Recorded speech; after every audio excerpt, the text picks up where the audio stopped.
என் நெஞ்சில் குடியிருக்கும்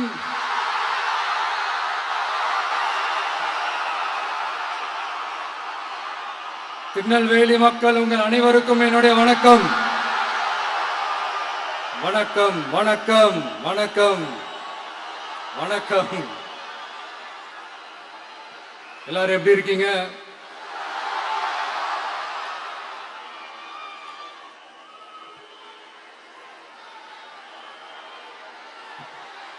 உங்க மகன், உங்க அண்ணன், உங்க தம்பி, உங்க தோழன், உங்க நண்பன், உங்க விஜய் உங்களை தேடி வந்திருக்கிறேன். இந்நேரம் திமுக கையில அந்த முழு பவரும் இருந்திருந்தா, இந்நேரம் ஸ்டாலின் சார் கையில அந்த முழு பவர் இருந்திருந்தா கண்டிப்பா இந்த நிகழ்ச்சி நடந்திருக்காது. ஏதாவது ஒரு முட்டுக்கட்டையை போட்டு நம்மளை வரவிடாம பண்ணியிருப்பார். ஆனா இப்பதான் அவர் ஒரு அதிகாரம் இல்லாத ஒரு முதல்வரா அப்படியே இருக்காருல்ல, ஒரு கேர்டேக்கர் கவர்மெண்ட் சொல்லுவாங்க இந்த பீரியட. அப்படி இருக்கிறதுனாலயும் என்னமோ கொஞ்சம் ஈஸியா வர முடிஞ்சதுன்னு நினைக்கிறேன். அது மாதிரி இந்த திமுக கவர்மெண்ட் நமக்கு எவ்வளவு பிரச்சனைகள், எவ்வளவு நெருக்கடிகள், எவ்வளவு அவதூறுகள், அவங்களையும் தாண்டி இன்னும் சில பேர் இன்னும் நிறைய அவதூறுகள் எல்லாமே பரப்புனாங்க.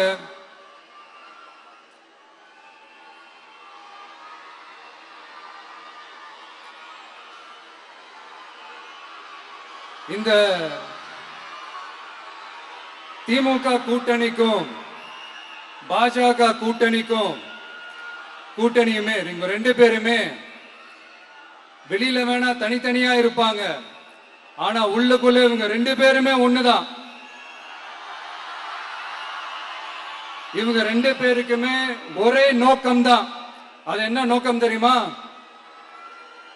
உங்களுக்காக நல்லது செய்ய, உங்களுக்காக உழைக்க, உங்களோட கூடவே நிக்க இந்த விஜய் வந்துடக்கூடாது.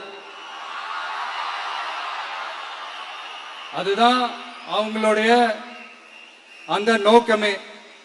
ஏன்னா இந்த விஜய் வந்ததுல இருந்து அவங்க நிறைய இந்த ஊழல்லாம் செஞ்சுக்கிட்டு இருந்தாங்கல்ல, ஒரு லிஸ்ட் போட்டு சொன்னல, அதெல்லாம் அவங்களால செய்ய முடியாம போச்சு. எல்லாத்துலயும் மண்ணு விழுந்துருச்சு.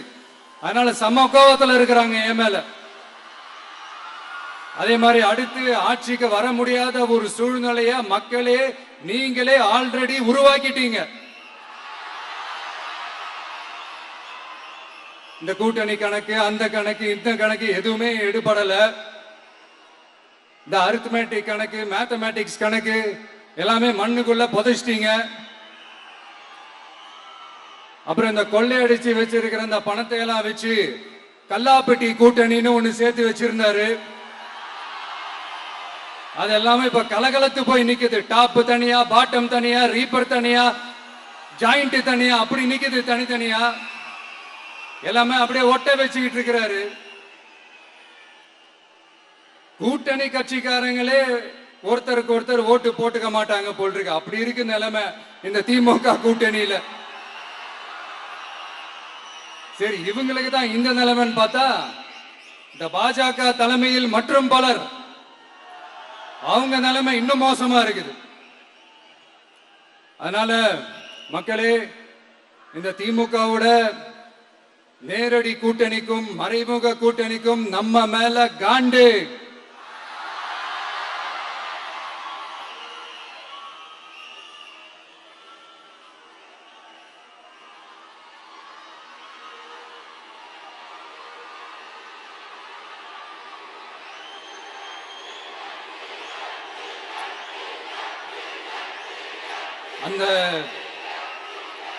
அந்த காண்டுக்கு ஒரு காரணம் என்ன தெரியுமா?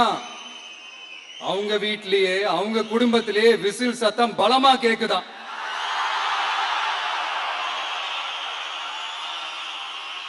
அடுத்த காண்டு அது இந்த சில சில பல கோடிகளை கொடுத்து நம்ம தமிழ்நாட்டு காங்கிரஸ பையில போட்டுக்கிட்டாங்க. யாரு? ஸ்டாலின் சார். ஆனா உண்மையான காங்கிரஸ் யாரு பக்கம் நிக்குது? நம்ம பக்கம் நிக்குது.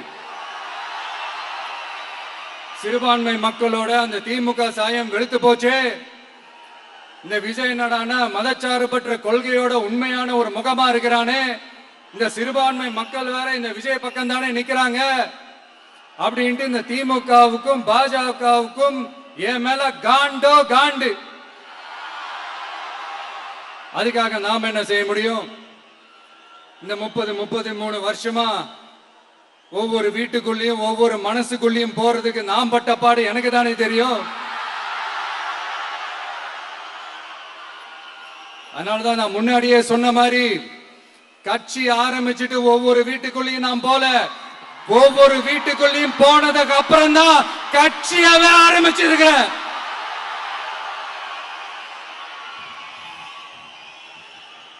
இது இந்த அரசியல் எல்லாத்தையும் தாண்டி இருக்கிற ஒரு உறவு. கட்சி கிட்சி எல்லாத்தையும் தாண்டி இருக்கிற ஒரு உறவு. இது ஒரு பூர்வ ஜென்ம பந்தம். இது சும்மா இந்த அரசியல் ஆதாயம் தேடுறவங்களுக்கு எல்லாம் இது என்னன்னே புரியாது. இது மத்தவங்களுக்கு வேணா எலெக்ஷன். ஆனா இந்த விஜய்க்கும் விஜய் கூட நிக்கிறவங்களுக்கும் இது ஒரு இமோஷன். நான் சந்தோஷப்பட்டா மக்கள் சந்தோஷப்படுறாங்க, மக்கள் சந்தோஷப்பட்டா நான் சந்தோஷப்படுறேன். எனக்கு ஒண்ணுனா மக்களுக்கும், மக்களுக்கு ஒண்ணுனா எனக்கும் கண்ணு கலங்கும். எவ்வளவு அவதூறுகள்! இந்த கரூர் விஷயத்தை பத்தி ஊருக்கே தெரியும். ஆனா போடு, விஜய் மேல பழிய போடு. என்னடா இவ்வளவு பெரிய ஒரு பழிய தூக்கி விஜய் மேல போட்டாலும் மக்கள் விஜய் கூடவே நிக்கிறாங்க. இது என்னடா அதிசயமா இருக்குது அப்படின்ட்டு அது ட்ரை பண்ணி பார்த்தாங்க. அந்த மக்கள் கிட்ட எடுபடல. சரி, அடுத்து வேற என்ன பண்ணலாம்?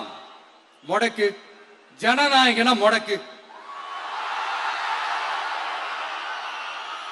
படத்தை முடக்கினா கொஞ்சம் பையன் கொஞ்சம் டிஸ்டர்ப் ஆயிடுவான். அதனால படத்தை முடக்கி. இது யாரு முடக்கினாங்கன்றது உங்களுக்கே தெரியும். அது நான் சொல்ல வேண்டிய அவசியம் உங்களுக்கு இல்ல. ஆனா என்னடா இவன் படத்தை முடக்கினாலும் அவன் பாட்டுக்கு அதை கண்டுக்காம அவன் பாட்டுக்கு வேலையை பார்த்துட்டு போயிட்டே இருக்கான். அதுவும் எடுபடல. சரி, அடுத்து வேற என்ன பண்ணலாம்? போடு, SOPன்னு ஒண்ணு போடு. விஜய்க்கு மட்டும் தனியா ரூல்ஸ், தனியா ரெகுலேஷன்ஸ், தனியா கண்டிஷன்ஸ் அவனுக்கு மட்டும் போடு. மத்த கட்சிகள்லாம் விடு, விஜய்க்கு மட்டும் தனி கண்டிஷன்ஸ் போடு. அவன் வெளியவே வரக்கூடாது, மக்களை சந்திக்கவே கூடாது. என்னாச்சு? அதுவும் எடுபடல. சரி, அடுத்து வேற என்ன பண்ணலாம்? நம்மளை சுத்தி இருக்கிறவங்கள வச்சு, அதாவது இத்தனை வருஷமா வெயிட் பண்ணி இப்போ எலெக்ஷனுக்கு 30 நாளைக்கு முன்னாடி கரெக்டா அந்த டைம் பார்த்து ஒரு அவதூறு பரப்ப வேண்டியது. அது என்னன்னு உங்களுக்கே தெரியும். அதுவும் மக்கள் கிட்ட எடுபடல. அது மாதிரி எத்தனை சோதனைகள், எத்தனை வேதனைகள் நீங்க கொடுத்தாலும் இந்த திமுக நாளையோ இல்ல இந்த பாஜக நாளையோ இல்ல இந்த மற்ற பலர் நாளையோ இல்ல எந்த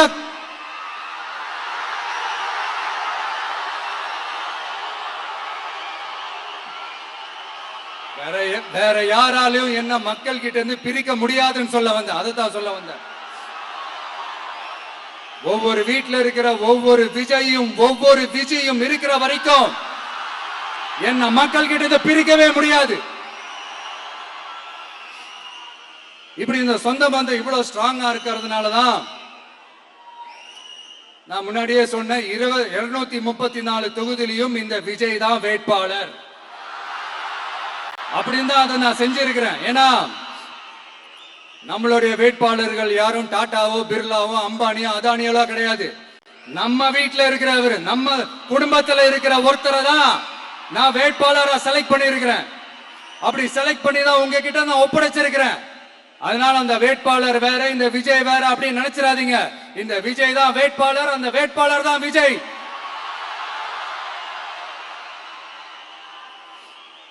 இத்தனை வருஷம் யார் யாருக்கோ ஓட்டு போட்டீங்க. ஆனா இந்த வருஷம் உங்க வீட்டுல இருக்கிற ஒருத்தருக்கு, உங்க வீட்டுல இருக்க நம்ம குடும்பத்தில் இருக்கிற ஒருத்தருக்கு நம்ம ஓட்டு போட போறோம். அந்த வேட்பாளர்களுக்கு நீங்க ஓட்டு போடுறது நமக்கு நாமளே ஓட்டு போட்டுக்கிற மாதிரி. அந்த வேட்பாளர் ஜெயிச்சா நாம ஜெயிச்ச மாதிரி. இப்படிப்பட்ட ஒரு எமோஷனலான ஒரு எலெக்ஷனை தமிழ்நாடு இல்ல, இந்தியாவே பார்த்திருக்காது. இது நீங்க எவ்ரி 5 years வர ஒரு எலெக்ஷன் மாதிரி இதை நினைச்சிடாதீங்க. இது வேற, இது ஒரு அதிசய எலெக்ஷன். 50 வருஷத்துக்கு ஒரு வாட்டி நடக்கிற ஒரு எலெக்ஷன் மாதிரி. அதனால அந்த சான்ஸை மிஸ் பண்ணிடாதீங்க மக்களே. ஒரு காமராஜர் தானா, ஒரு அண்ணா தானா, ஒரு எம்ஜிஆர் தானா நம்ம தமிழ்நாட்டுக்கு? அவங்கள மாதிரி வேற யாருமே வந்துட மாட்டாங்களா அப்படின்னு நீங்க ஏங்கினது எனக்கு தெரியும். அத மனசுல வச்சுக்கிட்டு தான் நம்ம டிவிக்கே வந்திருக்கிறோம். நம்ம டிவிக்கு யார் யார் மாதிரி எல்லாம் உழைக்கும் சொல்லவா? ஐயா முத்துராமலிங்க தேவர் மாதிரி, ஐயா வீரன் சுந்தரலிங்கம் மாதிரி, ஐயா வாபுசி மாதிரி, ஐயா அழகு முத்துக்கோன் மாதிரி, ஐயா கட்டமொமன் மாதிரி, ஐயா ஒண்டி வீரன் மாதிரி, ஐயா குரூஸ் பெர்னாண்டஸ் மாதிரி, மாதிரி ஒட்டுமொத்த தமிழ்நாட்டு மண்ணுக்கும் உழைக்கும், உழைச்சிக்கிட்டே இருக்கும். இந்த எலெக்ஷன்ல நம்ம டிவிக்கு ஆட்சி அமைஞ்சா அதென்ன அமைஞ்சா அமைக்கிறோம். எப்படி அமைக்கிறோம்? நம்ம டிவிக்கு ஆட்சி அமைஞ்ச உடனே பெண்கள், இளைஞர்கள் எல்லாருமே நல்லா இருப்போம், நல்லா இருப்போம், நல்லா இருப்போம். விவசாயிகள், மீனவர்கள், உழைக்கிற மக்கள் எல்லாருமே நல்லா இருப்போம், நல்லா இருப்போம், நல்லா இருப்போம். இன்னும் பல வருஷத்துக்கு நம்மளுடைய குடும்பங்கள், நம்மளுடைய சந்ததிகள், நம்மளுடைய தலைமுறைகள் எல்லாருமே நல்லா இருப்போம், நல்லா இருப்போம், நல்லா இருப்போம். அதனாலதான் மீண்டும் மீண்டும் சொல்றேன், வேற யாருக்காவது ஓட்டு போட்டு உங்க ஓட்டை வேஸ்ட் பண்ணிடாதீங்க. அதனாலதான் பார்த்து பார்த்து உங்களுக்கான வாக்குறுதிகளை நாம அதை அறிவிச்சிட்டு இருக்கிறோம். சொல்லாதத, செய்ய முடியாததெல்லாம் சொல்லவே மாட்டோம். அதுல ரொம்ப உறுதியா இருக்கிறோம். சொல்லாததை செய்வோம், அது வேற விஷயம். ஆனா செய்யறத மட்டும் தான் சொல்லுவோம். யங்ஸ்டர்ஸ், விவசாயிகள், மீனவ, இந்த மாதிரி பல திட்டங்கள் இருக்கு. எல்லாத்தையுமே நிறைவேற்றுவோம். இந்த விஜய் அதை சாத்தியமாக்கி காட்டுவான். இத நான் ஏன் இவ்வளவு ஸ்ட்ராங்கா சொல்றேன் அப்படின்னா, மக்கள் பணத்திலிருந்து ஒரு பைசா கூட தொட வேண்டிய அவசியமே எனக்கு இல்லை. உங்களுக்கு புரியுதுங்களா? உங்களுக்கு மக்களுக்கு தப்பே நடக்காது, தப்பே நடக்க விட மாட்டேன். இப்ப நான் சொன்னல, மக்கள் காசுல இருந்து ஒரு பைசா கூட தொட மாட்டேன்னு. அதை இப்ப ஆண்டுகிட்டு இருக்கிறவங்க, இதுக்கு முன்னாடி ஆண்டவங்க தில்லா சொல்ல முடியுமா? என்னை எதிர்த்துட்டு இருக்கிறவங்களால தில்லா, கட்ஸா, கெத்தா இத சொல்ல முடியுமா? நீங்க ஒழுங்கா ஆட்சி நடத்திருந்தா பெண்கள் பாதுகாப்பு ஏன் இவ்வளவு மோசமா இருக்குது? இளைஞர்களுக்கு ஏன் வேலை வாய்ப்பு இல்லாம போச்சு? போதைப் பொருள் கலாச்சாரம் ஏன் அதிகமா இருக்கு? சட்டம் ஒழுங்கு ஏன் சரியா இல்ல? வன்முறை ஏன் தலைவரிச்சு ஆறுது? இதுக்கு உங்களால பதில் சொல்ல முடியுமா ஸ்டாலின் சார்? பதில் சொல்ல தகுதி இருக்கான்னு தான் கேட்டிருக்கணும். ஆனா கொஞ்சம் நாகரிகம் கருதி அப்படி வேணான்னு பாக்குறேன். 2.5 வயசு குழந்தைய துள்ள துடிக்க உங்க திமுக நிர்வாகி ஒருத்தன் கொண்டான, அதுக்கு என்ன பதில் சொல்ல போறீங்க? விளாத்திக்குளம் பக்கத்துல +2 படிக்கிற ஒரு பொண்ணு டாய்லெட் வசதி சரியா இல்லாம ஒரு அவசரத்துக்கு காட்டு பக்கம் போய் ஒதுங்கினாங்களே, என்னாச்சு? இந்த உலகத்தை விட்டே போயிட்டாங்க. அதுக்கு என்ன பதில் சொல்ல போறீங்க? இந்த பிள்ளைங்களை உங்களால திருப்பி கொடுக்க முடியுமா சார்? 5 வருஷமா போலீஸ் டிபார்ட்மெண்ட் கையில வச்சுக்கிட்டு என்ன சார் பண்ணீங்க? பொம்மைகள் மாதிரி வச்சு விளையாடிட்டு இருந்தீங்களா? ஒரு மனசாட்சின்றது வேணாம். நாங்குநேரி பிரச்சனையை பத்தி பேசினா அது போதையில நடந்துச்சான், போதை பொருட்கள்னால அது நடந்துச்சான். பெரிய கண்டுபிடிப்பு எங்களுக்கு தெரியாது பாரு, அது எங்களுக்கும் தெரியும் உங்களுக்கு தெரியும். கேள்வி அது இல்ல, அதை ஏன் தடுக்கலன்றதுதான் எங்களுடைய கேள்வி. இது மட்டுமா? மணலை திருடுறாங்க, மண்ணை திருடுறாங்க, மலைகளை முழுங்குறாங்க, சட்டவிரோதமா கல்குவாரி நடத்துறாங்க, மணல் மாஃபியா அது ஒரு பக்கம் நடந்துகிட்டு போகுது, இன்னொரு பக்கம் மினிஸ்டர்ஸ் கொள்ளையடிக்கிறாங்க, இன்னொரு பக்கம் குடும்பமா சேர்ந்து கொள்ளையடிக்கிறாங்க.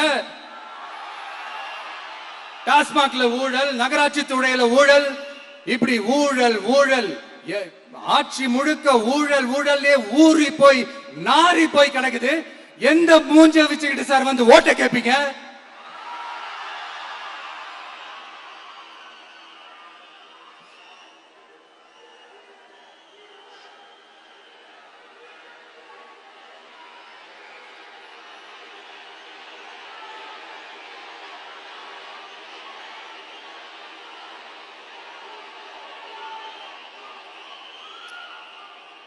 இந்த எலெக்ஷன் சும்மா உங்க பணத்தை எல்லாம் வச்சுக்கிட்டு ஒன்னும் கிழிக்க முடியாது. உங்க பணத்தை எல்லாம் வச்சு மக்கள் எல்லாம் விலைக்கு வாங்கவே முடியாது. இது ஒரு மாற்றத்திற்கான ஒரு எலெக்ஷன். ஒட்டுமொத்த தமிழ்நாட்டு மக்களும் அந்த மாற்றத்தை கொண்டு வர போற அந்த எலெக்ஷன். இது உங்களாலேயோ இல்ல அந்த மற்றும் பலர்னாலேயோ ஒன்னும் தடுக்க முடியாது.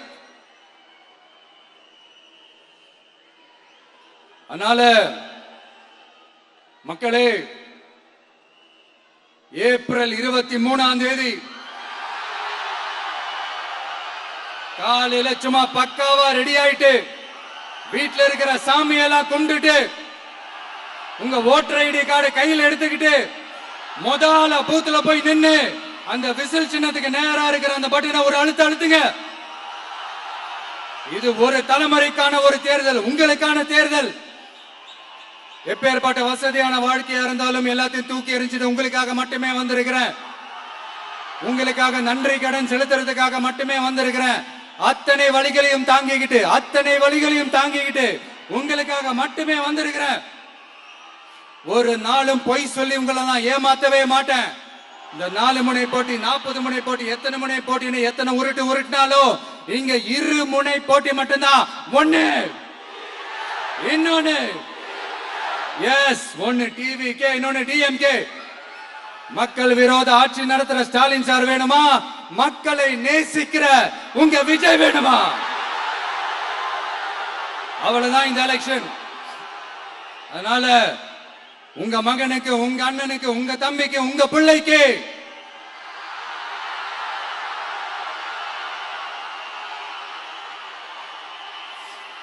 ஒரே ஒரு வாய்ப்பு கொடுங்க. தயவு செஞ்சு விசில் சின்னத்துக்கு ஓட்டு போடுங்க.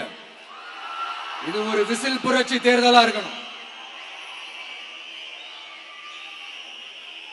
நான் தன்னந்தனியாளு, நீ நம்ம அப்பாரு, கொஞ்சம் நவந்தனா இங்க 8 கோடி பேரு, மிரள போது ஸ்டேட்டு நம்ம விசில் சத்தம் கேட்டு, நல்ல பங்க வாழ இங்க விசில் கடி ஓட்டு. கடைசி நம்பிக்கை மக்களை தேடி வருது, அதை இறுக்கி புடிச்சு ஒரு வரலாறு எழுது. உங்க விஜய், நான் வரேன். விசில் அடிக்க ரெடியா? கான்பிடண்டா இருங்க, நல்லதே நடக்கும், வெற்றி நிச்சயம். மீண்டும் சந்திக்கும் வரை நன்றி, வணக்கம்.